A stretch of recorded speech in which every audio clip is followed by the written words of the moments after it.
Now, see here, we're selling war bonds today and doing newsreels about the World War II. Let's talk about that. Buys it freedom from Johnson City. Well, a big shazam to you people. We are talking about newsreels, World War II, and I'm going to say this.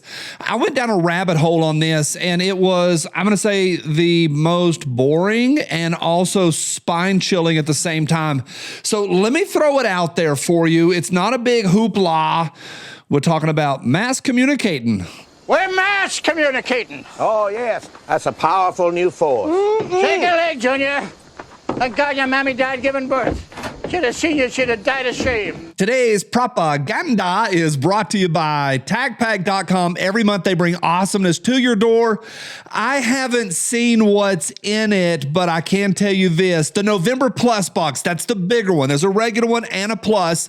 The Plus box is going to be record-setting, but what you got to do is use my code, READY556, and you're going to get an additional $110 worth of gear packed into your November TAC-PAC Plus box, but you gotta do it while it's still October. So TikTok, y'all. It's TACPack.com. The Plus box in November is going to be huge. Use code READY556. Tickety tockety. You people, thanks for every thumbs up. Appreciate you people. I've been having fun talking about the propaganda, and it has been fun. So if you don't mind a thumbs up, get yourself subscribed. That's a help to me. I had fun getting this ready for you, but it wasn't that great of a rabbit hole. I know a lot of this stuff because I've done a lot of graduate level work in First Amendment studies and in PR and all that world. Nothing that exciting, a lot of mass comm and stuff, and it's nothing that exciting, but 56 days after Pearl Harbor, 56 days later, horrible tragedy, we began the machine of propaganda, or at least kicked it up to a new level. And part of that machine, and y'all know a lot of it, first is like war bonds and buy war bonds and getting things ready, and I get that, and you got all the propaganda posters. And then also we had to jump into all the newsreels, and so whenever you went on a Saturday morning to go watch cartoons or watch a movie, maybe the movie itself in the 1940s was propaganda, but they would always do those newsreels. I've learned that. I wasn't there. But 56 days after Pearl Harbor, we launched Voice of America, and it was launched in German. It's a radio program, initially a radio program, to be the voice of the United States, the voice of America, and send information, disinformation, misinformation, all of it overseas to control the hearts and the minds and to control the message. And I get it. Believe me, I get it. The war was a wild time and we had to control everything. However, coming out of the war, we had to put a handle on it because it had gotten really, really big. This is limited. Just in 1942, we began publishing and doing services in Afrikaans, Danish, Finnish, Flemish, French de France, whatever that is, Italian, Japanese, Norwegian, Persian, and of course German, and a whole lot more, and Czechoslovakian as well. It was big. We're producing radio programs and letting out flyers and doing propaganda, and it was big.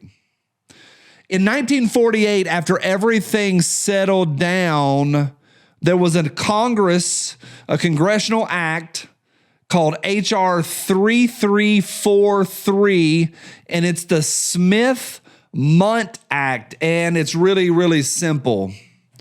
Voice of America and all that propaganda machine, they can't broadcast in the United States or disseminate any of their propaganda to Americans. And over the decades, and it's a really, really big tale, they got really, really focused in the 50s and 60s on Cuba, and they are, to this day, still broadcasting down there. It reminds me a lot of Al Jazeera and all of the Allahu snack bar stuff in the Middle East, and they have their own radio waves and their own sending out propaganda. But you can't propagandize American citizens. Or can you? And that's the crux of today. I hope y'all are sticking around for this because this is the hard part. A lot of folks don't know about this. I chased it today. Barack Obama and his administration, led by a bipartisan group of Congress people, they modernized the Smith-Mundt Act, and now legally the federal government can propagandize us. They pulled it from 1948 to 2012. You couldn't do any of it. Now, you're going to see, if you get online, you're going to see people like the ACLU saying this is a great step in the right direction towards freedom. Is it? Is it? Now, I get it. I understand propaganda. I get it 100%. I was a little surprised when I found out years ago that at baseball games, when you go to a professional game or hockey games or football, any of the professional sports, you're going to have moments of patriotism or the flyovers. At the Cincinnati Reds, they always have everybody stand up and clap for one veteran. And they would have World War II veterans there. I've been there for that. We get chills, and it was awesome. And I would stand and clap with fury and gusto. Turns out USAID and the Pentagon and the Department of Defense were paying for all of that, and all of it is propaganda towards us. And I get it. I get it. It's a mess. Now, the heart of today's episode is to say this. Barack Obama did a lot of stuff. And here on a Hard Truth Monday, and I'm not chasing the specifics. You can chase that.